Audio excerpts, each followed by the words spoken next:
stood in the doorway of the guest room, his pulse hammering in his ears. The words he had just overheard echoed in his head like a death knell. Once the money is mine, he's gone. His wife, the woman he had built a life with, sacrificed for, loved without question, had already erased him from her future. His hands clenched at his sides as he forced himself to steady his breathing. He wouldn't let her do this without a fight. Without knocking, he pushed the door open. Sophia sat on the edge of the bed, her phone still in her hand, her legs casually crossed as if she had been expecting him. When she looked up, there was no trace of guilt, no shame, not even the slightest flicker of surprise. Just cold, detached amusement. "We need to talk," Ethan said, his voice low and controlled, though every muscle in his body screamed at him to explode. Sophia tilted her head slightly, as if considering whether he was even worth her time. Then she smirked. That smirk, the one she used when she thought she was 2 steps ahead, when she believed she had already won. "Oh, Ethan," she sighed, shaking her head with an almost pitying look. "You don't get it, do you?" She stood up slowly, taking her time like a queen preparing to deliver a verdict. "You were just a phase, a temporary detour." Ethan felt something inside him crack. It was the weight of years spent believing in something that had never been real. He had ignored every warning, brushed aside every red flag, convinced himself that love was stronger than class, stronger than greed. But in the end, he was nothing more than a placeholder to her. "That's it?" he asked, his voice rough with disbelief. "After everything, you're just throwing me away like I never mattered?" Sophia let out a short, almost mocking laugh. "I'm not throwing you away, Ethan. I'm moving up." And then, as if to drive the final nail into the coffin, she reached for her phone. "Since we're having this conversation, you might as well meet the man who's actually worth my time." She tapped the screen, and before Ethan could even process what was happening, there was a knock at the front door. His stomach dropped. Sophia's lips curled into another smirk as she walked past him without another word, her heels clicking against the hardwood floor. He followed her into the living room, every step heavier than the last. When she opened the door, Ethan felt his blood turn to ice. Standing there, exuding arrogance, was a man he had never seen before but instantly hated. Tall, well-dressed, with the kind of polished confidence that came from knowing the world bent to your will. "Jackson Reed." Sophia stepped aside, letting him in like he belonged there, like he had always belonged there. Jackson barely spared Ethan a glance before turning his attention to Sophia, his hand sliding around her waist with the ease of someone who had done it 100 times before. Then, finally, he looked at Ethan, his expression one of casual amusement. "You should leave before this gets embarrassing," he said smoothly, his voice dripping with condescension. Ethan's hands clenched into fists. His entire world had just imploded, but standing in the wreckage of it, one thought burned brighter than the rest. This isn't over, not by a long shot. But before we dive deeper into the story, let me know where you're watching from in the comments below. And if you love gripping stories like this, don't forget to subscribe and hit that notification bell so you never miss an update. Ethan Carter had always been a man of simple values. At 36, he prided himself on being loyal, hardworking, and honest, the kind of man who believed in earning his way through life. Growing up in a quiet Ohio town, he had learned early on that happiness wasn't about wealth or status, but about integrity, family, and the satisfaction of a good day's work. His childhood home wasn't extravagant, just a modest house filled with the smell of his mother's home-cooked meals and the sound of Sunday football games playing in the background as he and his dad cheered on their favorite team. He carried that love for tradition into adulthood, finding joy in the simple things, grilling burgers in the backyard, cracking open a beer after work, and the comfort of knowing he had built a stable life. He worked as a warehouse manager, a job that wasn't glamorous but provided a steady paycheck, a sense of structure, and a feeling of accomplishment. He never needed extravagance to be happy, just the warmth of companionship and the security of knowing he was doing the right thing. That was why, when he met Sophia Kingston, he thought he had found something extraordinary, something that would elevate his world without changing the core of who he was. Sophia had been different from anyone Ethan had ever known. Beautiful, confident, and from a world so far removed from his own that at times it felt like he had stepped into a fairy tale. She came from money, real money, the kind that meant luxury cars, designer clothes, and vacations to places Ethan had only seen in magazines. Her parents, Robert and Eleanor Kingston, were the embodiment of old wealth, owning real estate, businesses, and social influence that stretched far beyond what Ethan could comprehend. They lived in a mansion with towering columns and pristine gardens, hosting elaborate parties where people drank champagne that probably cost more than Ethan's monthly rent before he met Sophia. Robert was a man who exuded quiet dominance, a businessman whose words carried the weight of power, and Eleanor, a socialite who judged people with a single glance. From the beginning, Ethan knew he wasn't truly accepted. They never said it outright, but he could see it in the way Robert scrutinized him, in the way Eleanor's polite smiles never quite reached her eyes. To them, he was an outsider, a man who had nothing to offer their daughter except a life beneath her potential. But Ethan ignored the red flags. He told himself that love was stronger than social class, that he and Sophia could build something real despite the disapproval that lingered beneath the surface. When Robert insisted on a prenuptial agreement before the wedding, Ethan didn't even argue. He wasn't marrying her for money, he was marrying her for love. At least, that was what he had believed. The day Robert Kingston handed Ethan the prenuptial agreement, it was presented as nothing more than a formality, a routine measure taken to protect family assets.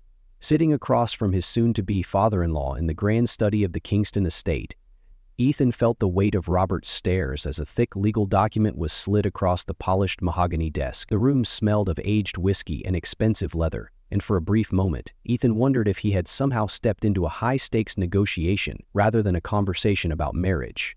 Robert's voice was smooth, calculated, devoid of warmth, as he explained that this was standard procedure for their family, a necessary safeguard to ensure that Kingston wealth remained untouched by outsiders.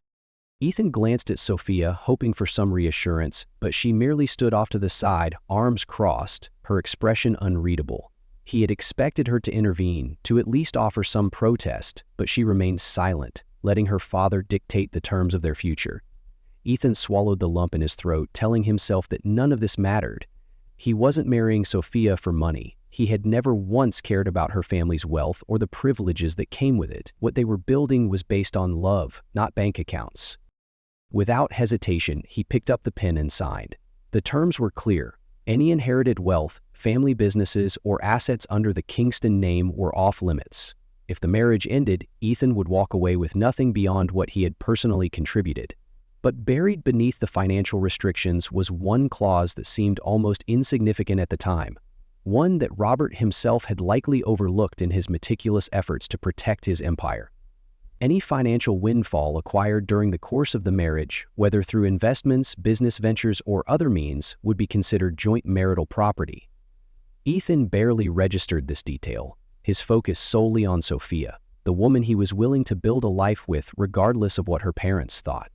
He signed the papers, shaking Robert's hand with a firm grip, believing he had proved himself. That night, as he lay in bed beside Sophia, listening to the soft rhythm of her breathing, he convinced himself that the prenup was meaningless, just another hoop he had to jump through to be with the woman he loved. What he didn't know was that years later, that very document would become the key to his greatest revenge. It started with a simple stop at a gas station. Ethan barely paid attention as Sophia grabbed a bottle of water and a couple of scratch-off tickets from the counter, her usual impulse buy whenever they stopped for gas. She laughed as she scratched them in the car, tossing the first one aside when it turned up nothing. But then, on the second one, her hand froze. Ethan glanced over at her as she let out a sharp gasp, her fingers tightening around the flimsy piece of paper. He thought she was joking at first, playing some ridiculous prank, but when she turned to him, her face was pale, her mouth slightly open in shock. "Ethan?" she whispered, her voice trembling. "I think I just won $9 million. The next few hours were a blur of disbelief, excitement, and frantic double-checking. They scanned the ticket, verified the numbers, and sat in stunned silence as the reality of their windfall set in. Ethan felt a rush of possibilities flood his mind. Early retirement, a dream vacation, maybe even starting his own business. For the first time, he imagined a future where they weren't just scraping by, where they could finally live without worrying about bills or savings account. He pulled Sophia into his arms, laughing, feeling as if the universe had finally thrown them a stroke of luck. But even as they celebrated, something shifted in Sophia's eyes. The initial shock of winning quickly gave way to calculation, as if she were already strategizing her next move. By the next morning, the change in her was undeniable. The woman who had once shared everything with him, who had never kept a single secret, suddenly became guarded. She insisted they keep the winnings a secret, even from close family and friends. That alone didn't bother Ethan. He understood wanting to be cautious, but then came the private phone calls, the sudden business meetings with lawyers he had never heard of, the way she would close her laptop whenever he entered the room. When he asked to sit in on one of her meetings, she brushed him off with a dismissive laugh. "You wouldn't understand all the legal jargon, babe. It's best if I handle it." It was a small thing, a simple comment, but it left a bitter taste in his mouth. The woman he loved was keeping him at arm's length. Then, without any real discussion, Sophie started sleeping in the guest room. Ethan confronted her about it one night, asking if something was wrong, if maybe the sudden wealth had overwhelmed her. She gave him a tired smile and said she just needed space, that she was stressed about the legal aspects of claiming the money. But her body language told a different story, cold, distant, like she was already slipping away. Ethan tried to ignore the gnawing feeling in his gut, telling himself it was just paranoia, that nothing had changed between them. But as the nights passed, the tension in the house grew heavier, suffocating, like a storm brewing just beyond the horizon. Sophia's late-night phone calls became routine. Ethan would wake up to the soft murmur of her voice in the next room, hushed and urgent, words he could never quite make out. Whenever he entered, she would quickly end the call, offering a weak excuse about lawyers or financial advisors. Then came the text messages, hundreds of them, her phone constantly buzzing, yet never once left unattended. She carried it everywhere, even into the bathroom, as if she were guarding state secrets. The woman who used to scroll through social media on the couch beside him now tilted her screen away anytime he was near. One night, unable to shake the unease, Ethan got out of bed and quietly made his way to the guest room, pressing his ear to the door. He could hear Sophia's voice, low but clear, the words sending a sharp chill down his spine. "Once the money is mine, he's gone." His breath caught in his throat, his hands clenching into fists as the reality of what he had just heard settled deep into his bones. She wasn't just pushing him away. She was planning to get rid of him. The love he thought they had, the life they had built together, meant nothing to her anymore. He felt a sickening mix of betrayal and rage coil in his chest as he realized the truth. Sophia had already decided. As soon as the money was secured, she was going to leave him, and worse, she had never even intended to share it. He was just an obstacle standing in the way of her new life, a temporary inconvenience to be discarded. Ethan stepped back from the door, his heart pounding in his ears, his world tilting on its axis. The woman he had once trusted with his entire soul had just become the most dangerous enemy he had ever faced. Ethan stood in the doorway of the guest room, his pulse hammering in his ears. The words he had just overheard echoed in his head like a death knell. "Once the money is mine, he's gone." The truth was undeniable now. His wife, the woman he had built a life with, sacrificed for, loved without question, had already erased him from her future. His hands clenched at his sides as he forced himself to steady his breathing. He wouldn't let her do this without a fight. Without knocking, he pushed the door open. Sophia sat on the edge of the bed, her phone still in her hand, her legs casually crossed as if she had been expecting him. When she looked up, there was no trace of guilt, no shame, not even the slightest flicker of surprise. Just cold, detached amusement. "We need to talk," Ethan said, his voice low and controlled, though every muscle in his body screamed at him to explode. Sophia tilted her head slightly, as if considering whether he was even worth her time. Then she smirked. That smirk, the one she used when she thought she was 2 steps ahead, when she believed she had already won.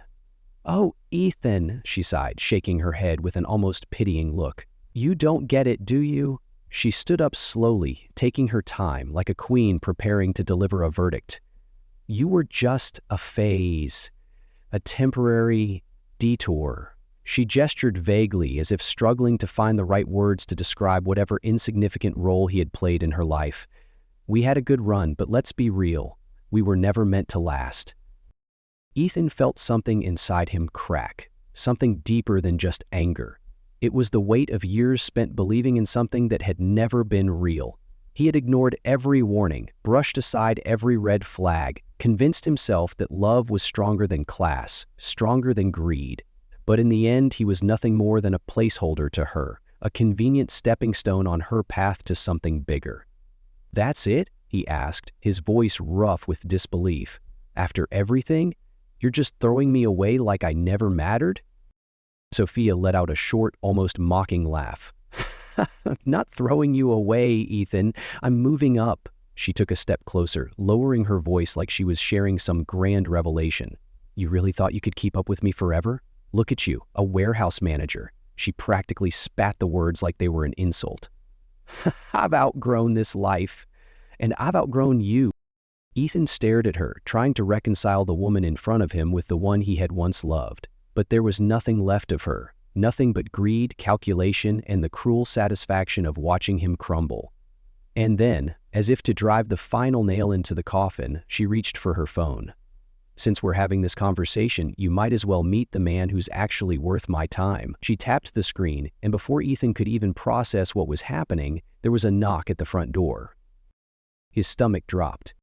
Sophia's lips curled into another smirk as she walked past him without another word, her heels clicking against the hardwood floor. He followed her into the living room, every step heavier than the last. When she opened the door, Ethan felt his blood turn to ice. Standing there, exuding arrogance, was a man he had never seen before but instantly hated. Tall, well-dressed, with the kind of polished confidence that came from knowing the world bent to your will. Jackson Reed. Sophia stepped aside, letting him in like he belonged there, like he had always belonged there.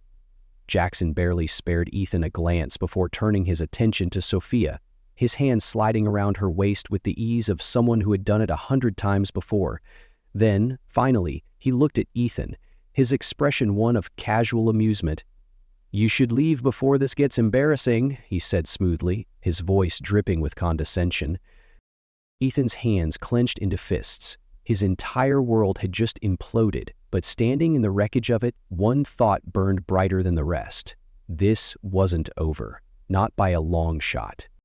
Ethan stood frozen, fists clenched so tightly his nails dug into his palms. The smug expression on Jackson's face, the way Sophia leaned into him so naturally, like Ethan was nothing more than an afterthought, made his stomach twist. He had imagined many possible outcomes to his marriage, but never this. Never being discarded like a piece of trash while his wife paraded her affair partner into their home as if Ethan had never even existed. Sophia crossed her arms, her expression shifting from amusement to impatience. "You're still here?" she scoffed. "Ethan, let's not make this harder than it needs to be. Just pack your bags and go." He swallowed the anger burning in his chest, forcing himself to keep his voice steady. "This is my home too, Sophia. I pay half the mortgage." She cut him off with a sharp laugh. "Oh, sweetheart, no. My father put the down payment on this place. My name is on the deed. You've been paying rent, not owning anything." She tilted her head, eyes gleaming with satisfaction. "So, let's not pretend you have a claim here. Just be an adult about this and leave with whatever dignity you have left." Ethan felt his jaw tighten, his pride warring with the unbearable reality of the situation. He could see the way Jackson was watching him, not with concern, not even with curiosity, but with the detached amusement of a man who had already won. "You're really doing this?" Ethan asked, his voice low. Sophia's smirk widened. "Oh, come on, Ethan. You had to see this coming. Did you really think we'd last?" She leaned in slightly, lowering her voice just enough for Jackson to still hear. "I mean, look at you, a warehouse worker. And look at him." She gestured toward Jackson like he was some kind of trophy. "Successful, powerful, a man who actually fits into my world. It's time you move on." Ethan wanted to lash out, to scream, to remind her of the years they had spent together, of the love he had once thought was real. But standing there, staring at the woman who no longer even pretended to care, he realized something. This wasn't worth it. She wasn't worth it. Taking a deep breath, he nodded once. "You're right," he said, voice eerily calm. "It is time to move on." Without another word, he turned on his heel and walked toward the bedroom, ignoring the laughter that followed him. Packing was surreal, mechanical. He took only what he needed: clothes, a few personal items, anything that was undeniably his. Everything else, let her keep it. Let her sit in the house they were supposed to share, surrounded by memories she had already thrown away. As he zipped up his suitcase, he heard them in the living room, Jackson murmuring something to Sophia that made her giggle. It took everything in him not to snap. Instead, he lifted his bag, squared his shoulders, and walked out the door without looking back. The fallout was immediate. Within days, it felt like the whole world knew. Sophia and Jackson didn't just hide their relationship, they flaunted it. Pictures of them at high-end restaurants, weekend getaways, even at events where Ethan and Sophia had once gone as a couple, flooded social media. Friends, people he had thought were his friends, liked, commented, shared. It was as if they had erased him overnight, rewritten history so that Jackson had always been the one at Sophia's side. At work, the whispers started before he even walked through the door. Some people tried to act normal, but others weren't as subtle. "Damn, man, she really traded up, huh?" one of his coworkers muttered, just loud enough for him to hear. Someone else chuckled. "Tough break, Carter. But hey, at least now you don't have to pretend you fit into that lifestyle anymore." Ethan forced himself to ignore them, to keep his head down and focus on the job, but the humiliation clung to him like a second skin. Everywhere he went, it felt like people were looking at him, pitying him, laughing at him. He went out for a drink one night needing to clear his head, only to overhear two guys at the bar talking about Sophia. "You see her new guy? That lawyer? Dude's loaded." "Yeah, no wonder she left Carter. I mean, come on, what was she even doing with him in the first place?" Ethan gripped his glass so tightly he thought it might shatter. He wanted to turn around, say something, anything, but what was the point? They were right. That was the worst part. Sophia had never really wanted him. She had settled for him until something better came along, and now she had what she wanted, while he was left picking up the pieces of a life he thought had been real. That night, as he sat in his small temporary apartment, staring at the ceiling, he finally allowed himself to feel it. The crushing weight of everything. The betrayal, the public humiliation, the sheer unbearable loss of a future that had never truly existed. But as the pain settled in his chest, something else ignited alongside it. A slow, simmering rage. This wasn't over, not by a long shot. Ethan sat on the old couch in his parents' living room, staring blankly at the coffee table as his mother placed a steaming cup of tea in front of him. He barely noticed. His mind was a tangled mess of rage, humiliation, and exhaustion. The past few days had been nothing short of a nightmare, and no matter how hard he tried to push through it, the weight of Sophia's betrayal clung to him like a vice. His father, Richard Carter, sat across from him in his worn-out recliner, arms crossed, studying his son with a look that was equal parts concern and disappointment. The older man had always been a pillar of strength. Tough, no nonsense, the kind of man who didn't believe in self-pity. And right now, Ethan could feel his father's patience wearing thin. "So what's your plan?" Richard finally asked, breaking the silence. Ethan exhaled, rubbing his hands over his face. "I don't know, Dad. There is no plan. She kicked me out." "She's got the money, the condo, Jackson." He practically spat the name. "What the hell am I supposed to do?" Richard leaned forward, his voice sharp. "You stop sitting around feeling sorry for yourself. That's what you do." Ethan snapped his head up, shocked by the harshness of his father's tone. His mother frowned, about to say something, but Richard held up a hand to silence her. His gaze locked onto Ethan's. "She played you. She humiliated you. Fine. But are you really just going to roll over and let her get away with it? Let that smug bastard of hers walk around acting like he won?" Ethan clenched his jaw. "I don't have a choice, Dad. It's not like I can take anything from her. The prenup." "The prenup," Richard interrupted, "is exactly why you do have a choice." Ethan frowned. "What are you talking about?" His father grabbed a thick folder from the side table and tossed it onto the coffee table with a thud. "Your mother and I went digging. You signed that prenup without even reading it properly, didn't you?" Ethan hesitated, his face heating with shame. "I thought it didn't matter. I wasn't marrying her for money." Richard scoffed. "Yeah, well, maybe you should have married her for a damn good lawyer instead." He opened the folder, flipping through pages before tapping a highlighted section with his finger. "Here, read this." Ethan leaned forward, scanning the page. His pulse quickened as he read the clause. It was clear as day. Any financial windfall acquired during the course of the marriage, whether through investments, business ventures, or other means, was considered joint marital property. Ethan's breath caught in his throat. "Wait, does this mean that $9 million Sophia thinks belongs to her?" Richard smirked. It's yours too. Ethan's heart pounded. His mind raced, replaying every arrogant word Sophia had thrown at him, every smug look Jackson had given him. They thought they had won. They thought they had buried him. But they had made a fatal mistake. Slowly, for the first time in days, a grin crept onto Ethan's face. This wasn't over. In fact, it was just beginning. Ethan knew he had to play it smart. He had spent days consumed by anger, but now he had something more powerful: leverage. The moment he walked out of his parents' house, he made a decision. He wouldn't let Sophia or Jackson see what was coming. Instead, he would let them believe they had already won. He ignored the gossip, the whispers at work, the looks of pity from people who pretended to care. When mutual acquaintances asked how he was holding up, he forced a tired sigh, shrugged, and muttered, "What can I do? She's got everything." He played the role of the defeated ex-husband perfectly. Meanwhile, behind the scenes, he was preparing for war. Sophia, in her arrogance, made it easy. She wasn't just moving on, she was flaunting it. Within weeks, she and Jackson were living like royalty. She quit her job, claiming she didn't need to work anymore. Expensive vacations, designer shopping sprees, luxury cars. Ethan watched it all unfold on social media, each post a public display of excess. One day, he scrolled past a picture of Sophia standing beside a brand new Tesla with the caption, "When life upgrades you." He almost laughed. She had no idea she was spending money that legally wasn't just hers. Every swipe of that credit card, every dollar wasted on luxury, was another piece of evidence that would work against her. Ethan kept his head down, saved every screenshot, documented every lavish purchase. He consulted financial records, traced the money flow, and quietly built a case. Then, when the moment was right, he made his move. He walked into the office of James Callahan, one of the best divorce attorneys in the state. Callahan was a shark, the kind of lawyer who thrived on dismantling arrogant people who thought they were untouchable. Ethan laid out everything: the prenup, the lottery win, Sophia's reckless spending.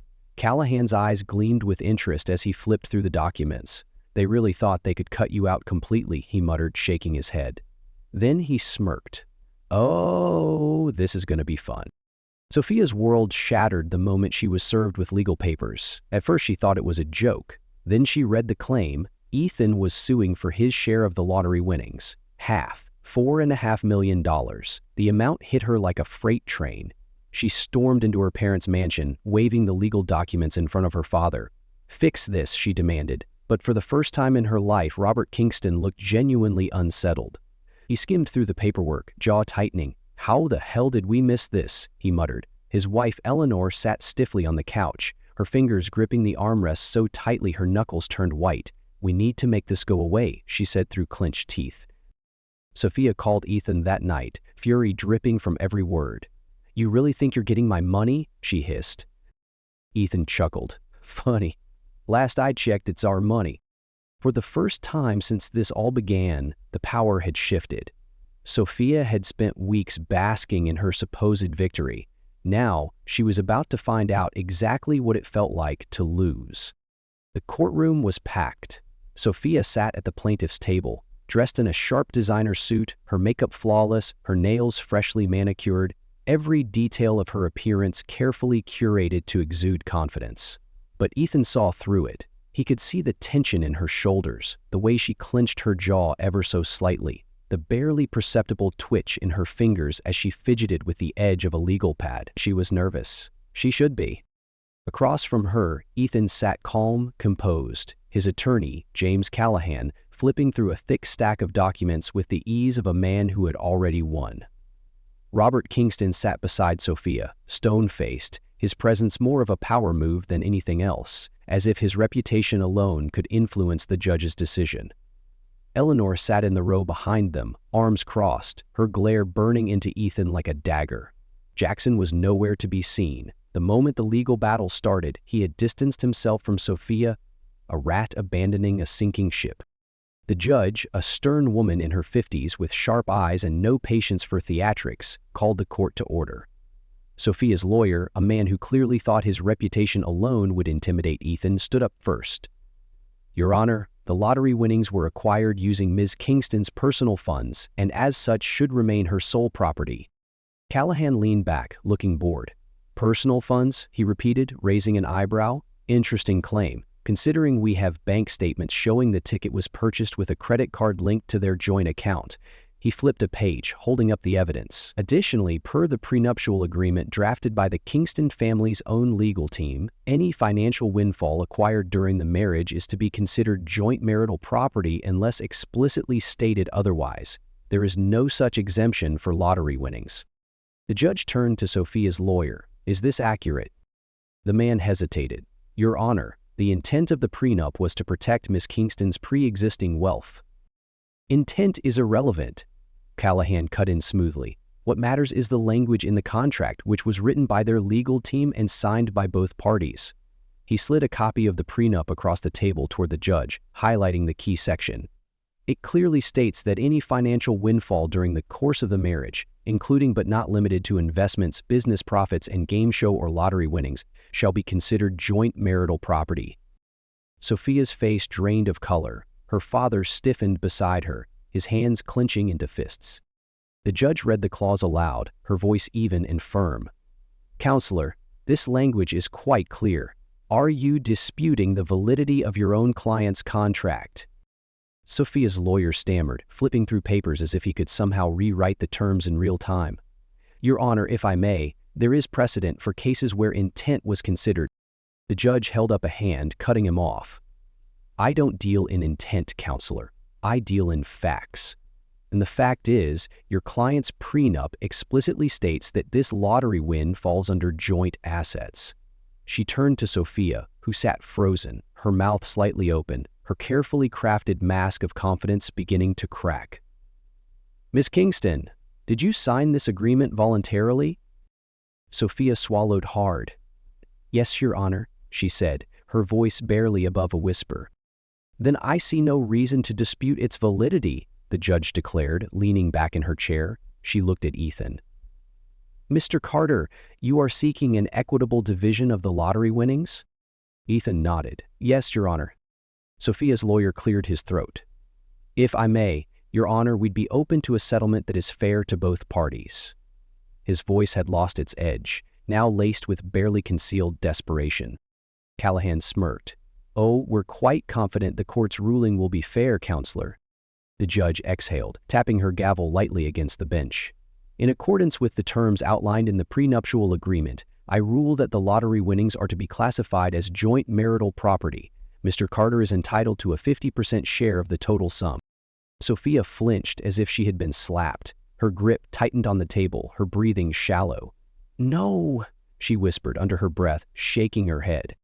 The judge continued, her tone firm. "Additionally, given that Mr. Carter was forced to vacate the marital home under circumstances that suggest coercion, I am ordering full reimbursement of any mortgage contributions he made during the marriage." Robert Kingston shot to his feet. "Your Honor, this is outrageous. My daughter—" The judge gave him a cold stare. "Sit down, Mr. Kingston. Your daughter should have read the agreement more carefully." He clenched his jaw but sank back into his chair, his face red with barely contained fury. Sophia's nails dug into her palms, her entire body trembling as she tried to maintain control. She had walked into this courtroom believing she was untouchable, believing that her father's influence, her wealth, and her carefully constructed narrative would allow her to walk away unscathed. Now, she was watching everything she had taken for granted slip through her fingers. Ethan sat back, his heart pounding but his face unreadable. He had won. And the best part? Sophia had done it to herself. The very document her father had forced him to sign, the one meant to ensure he left with nothing, had become the very thing that secured his future. As the judge finalized the ruling and banged the gavel, Sophia turned toward Ethan, her eyes filled with pure venom. "You think this makes you the winner?" she hissed. Ethan smiled, slow and satisfied. "I don't think, Sophia. I know." She opened her mouth as if to say something, but no words came. She was trapped, defeated in a way she had never imagined possible. The moment court adjourned, Eleanor stormed out, refusing to look at anyone. Robert lingered only long enough to throw Ethan a glare filled with the kind of hatred that promised he would never forget this loss. But Ethan didn't care. He had spent years being dismissed, underestimated, treated like an inconvenience, and now, as he watched Sophia sitting there, stunned and humiliated, he felt something he hadn't felt in a long time: vindication. As he walked out of the courtroom, the weight of his past lifted off his shoulders. He had been thrown away, humiliated, and left for dead. But in the end, it was Sophia who had destroyed herself. And that was a victory worth more than any amount of money. Sophia sat in the backseat of her father's car, staring blankly out the window as the city lights blurred past. The courtroom law still echoed in her head, the judge's voice ringing like a death sentence. Half. Ethan had taken half. Her hands clenched into fists, her nails digging into her palms. This wasn't supposed to happen. She had played her cards perfectly, had secured her future, had everything lined up to leave Ethan in the dust, and yet here she was, stripped of millions, forced to return to her parents' estate like a scolded child. As soon as they arrived at the Kingston mansion, she stormed inside, ignoring her mother's scathing glare and her father's thinly veiled fury. She needed a drink, something strong. But as she reached for the whiskey decanter in the lounge, her phone buzzed. Jackson. Finally. She exhaled, some of the tension in her shoulders easing as she answered. "Hey, baby," she said, forcing a smile, needing to hear his reassurance, needing him to tell her that they would find a way through this. But the moment he spoke, the ground beneath her cracked even further. "Yeah, so, listen, Sophia, we need to talk." Her stomach twisted. His voice was oft cool, detached, not at all like the comforting warmth she expected. "Okay," she said slowly, trying to keep her voice steady. "Talk to me." There was a pause, then the words that shattered whatever illusion she had left. "I'm out." Sophia blinked. "What?" Jackson sighed, as if this conversation was an inconvenience to him. "Look, let's not drag this out. You were fun, but let's be honest. We both know what this was. And now, you're a liability." The room tilted. "A liability?" she repeated, her voice sharp, disbelief coloring every syllable. "Are you serious?" "Come on, Soph." His tone was condescending now, like he was explaining something simple to a child. "You just lost half the money. Your family's influence didn't do jack shit in court. Your father's name doesn't scare anyone anymore. And quite frankly, I'm not really interested in dealing with the mess you've made." Sophia's throat went dry. "You son of a—" "Relax," he interrupted, already sounding bored. "It's not personal. It's just, well, I prefer winners." Sophia gripped the phone so tightly her knuckles turned white. "You used me," she hissed. Jackson chuckled. "And you didn't use me?" His voice dripped with amusement. "Come on, babe. We both know you were never in this for love. It was about money, power, status. You wanted an upgrade, remember?" He let the words hang in the air, twisting the knife even deeper. "Well, now I'm upgrading too." And just like that, the line went dead. Sophia stood there, the silence of the room pressing down on her, the humiliation sinking in like poison. She had thrown away her marriage, had betrayed the one person who had ever truly cared about her, had clawed and schemed her way into what she thought was a better future, and in the end, she had nothing. No Ethan, no Jackson, no control. Just a shattered reputation and the cold, bitter reality that she had lost everything. Ethan, meanwhile, had never felt lighter. He stepped out of the bank, his account reflecting the first installment of his settlement, more money than he had ever thought he would see in his lifetime. He could have been bitter, could have spent his time gloating over Sophia's downfall, but he had no interest in dwelling on the past anymore. He had won. That was enough. The first thing he did was drive straight to his parents' house.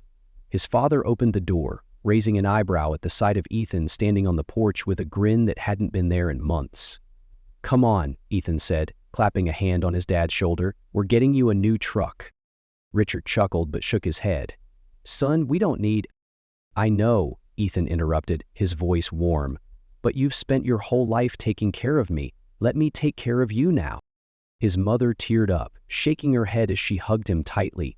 "We're just happy to see you back to yourself." Ethan smiled. He hadn't felt like himself in a long time. Over the next few weeks, he started rebuilding. He put a chunk of his money into smart investments, something he never would have thought about before but now had the means to do.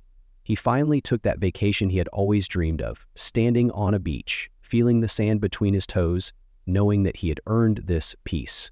He wasn't just surviving anymore, he was thriving. One evening, he was sitting in a small cafe, enjoying the quiet hum of conversation around him, when a familiar voice broke through the noise. "Ethan?" He turned, surprised to see an old friend from years ago, someone he had lost touch with during his marriage back when he had been too busy trying to fit into a world that had never really accepted him. "Wow," the guy said, laughing as they shook hands. "Man, I heard about everything. Sophia, the lawsuit, hell of a story." Ethan chuckled, shaking his head. "Yeah, it's been a ride." His friend studied him for a moment, then smirked. "You look good. Better than I've seen you in years." Ethan thought about that, about the weight that had been lifted, about the clarity he had gained. He smiled. "Yeah," he said simply, "I feel good." Sophia had tried to destroy him. She had thought she was untouchable, that she could cast him aside and move on without consequence. But in the end, she had been the one left in ruins. And Ethan? He had walked away stronger, wiser, and free. Sophia had always been the center of attention, the woman everyone envied, admired, and wanted to be. But that changed the moment the courtroom doors closed behind her. News of her humiliating loss spread like wildfire, rippling through the high society circles she once dominated. At first, she tried to keep up appearances, posting carefully curated photos on social media, flashing fake smiles at events, pretending she was still the queen of her world. But people weren't stupid. They saw through the facade. They whispered behind her back, exchanged knowing glances, and eventually stopped inviting her altogether. The first real blow came at a charity gala she had been attending for years, one that used to roll out the red carpet for her. That night, she walked in dressed to kill, determined to prove she was still relevant. But the moment she stepped into the ballroom, the shift was palpable. Conversations quieted. Eyes flickered toward her, then quickly looked away. The air was thick with unspoken judgment. She approached a group of women she had once called friends, smiling as if nothing had changed. "Sophia," one of them said with a tight-lipped smile, "I didn't expect to see you here." The underlying message was clear. You don't belong anymore. It only got worse from there. The invitations stopped coming. Calls went unanswered. Even the people who had once fawned over her, who had laughed at her jokes and clung to her every word, now acted like she didn't exist. It wasn't just about the money. It was the scandal, the lawsuit, the affair, the way she had been so publicly outplayed. High society thrived on power, on influence, on connections that made you untouchable. And Sophia? She was no longer untouchable. She was a walking cautionary tale. Desperate to maintain her lifestyle, she turned to the one safety net she thought would always be there: her parents. She arrived at the Kingston estate with her head held high, pretending this was just another casual visit. But when she sat down with her father, his expression was cold, unreadable. "I need some help," she finally admitted, swallowing her pride. "Just until I get back on my feet." Robert didn't even blink. "No." She flinched as if he had slapped her. "What do you mean, no?" He set his glass of scotch down with deliberate precision. "I mean exactly that. You embarrassed this family, Sophia. You let that idiot of a husband, your husband, walk away with half of what should have been yours. You had everything in your hands and you lost. Do you think I reward failure?" Sophia's mouth went dry. "Dad, please, You're on your own." His voice was final. Eleanor, sitting across the room, didn't even look up from her magazine. Sophia left the house in a daze, the realization hitting her like a freight train. There was no safety net, no one left to save her. She had burned every bridge, and now she was falling with no one to catch her. Within months, the money was gone. The condo was sold to cover debts, the designer clothes, the jewelry, the luxury. One by one, they disappeared. Credit card companies started calling. Lawyers sent notices. She was drowning, and there was no way out. She had spent years looking down on people like Ethan, people who worked hard, who built their lives on something real. Now, she was the one scraping by, watching the world move on without her. For the first time in her life, Sophia Kingston Carter understood what it meant to lose everything. Ethan had walked into this war thinking he had lost everything. He had been humiliated, cast aside, and left to pick up the pieces of a life he thought was real. But in the end, it was Sophia who had fallen. She had built her world on lies, betrayal, and arrogance, believing she was untouchable. Yet the very document her father had forced Ethan to sign, the prenup designed to strip him of everything, had become the weapon that secured his future. That was poetic justice. He didn't have to scream, beg, or seek revenge in the way she expected. He simply let the law do what it was meant to do. And when the dust settled, he was the one who walked away stronger, wiser, and free. Betrayal doesn't just expose who someone else truly is, it reveals who you are. Ethan learned the hard way that love without respect is meaningless, that power without integrity is temporary, and that sometimes the best revenge is letting someone destroy themselves. Now it's your turn. Have you ever been betrayed like this? Maybe not in a courtroom, maybe not over millions of dollars, but in a way that left you broken, questioning everything. How did you handle it? Did you fight back, or did you walk away?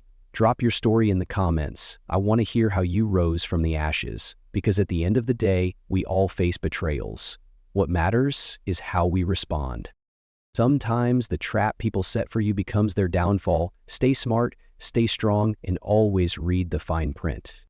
Don't forget to like, share, and subscribe for more inspiring stories of courage and change. Every story we tell is a reminder that strength comes from resilience, that justice is always within reach, and that no betrayal, no matter how devastating, can define who you are unless you let it. Your voice matters, your experiences matter, and by sharing these lessons, we build a community that stands together against deception, manipulation, and unfairness. Together, we can create a world where everyone's dignity is recognized and respected, where no one has to suffer in silence, and where those who think they can walk over others learn that actions have consequences. Stay strong, stay smart, and most importantly, never let anyone else write the ending to your story.